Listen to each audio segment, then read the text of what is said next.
this was a town, or some kind of whaling station. Totally abandoned now.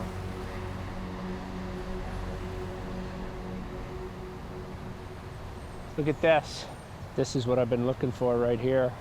An iron bollard in the shore where Franklin tied up their ships. And this was the last anchorage for the Franklin expedition before they set off into the Northwest Passage. At that time, sailing over the top of the world wouldn't have been too different from the idea of going to the moon. You know, in terms of the history of exploration, there's nothing more epic. You know, almost like a Knights of the Round Table kind of thing to try to make it through there. It's wild to realize that Franklin and his men were walking all around here and preparing for their voyage into the Northwest Passage.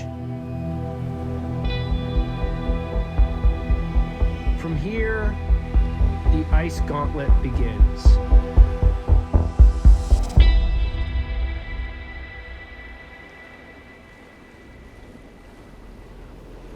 We just sailed into a fog bank.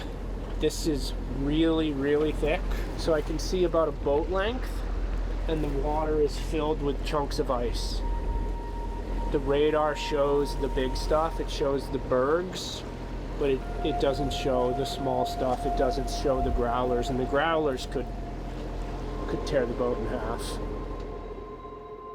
Crossing the maze of icebergs in Baffin Bay was the first real test Franklin and his men faced on their voyage into the unknown. This is part of the reason why I wanted to sail to King William Island, to be faced with some of the same decision points that Franklin was 175 years ago. It was the most modern, the most well-equipped expedition in the history of the world at that point, and they disappeared without a trace.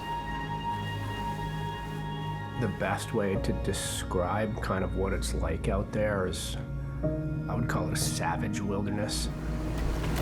Oh, there it goes! Oh, oh man, look at it bouncing!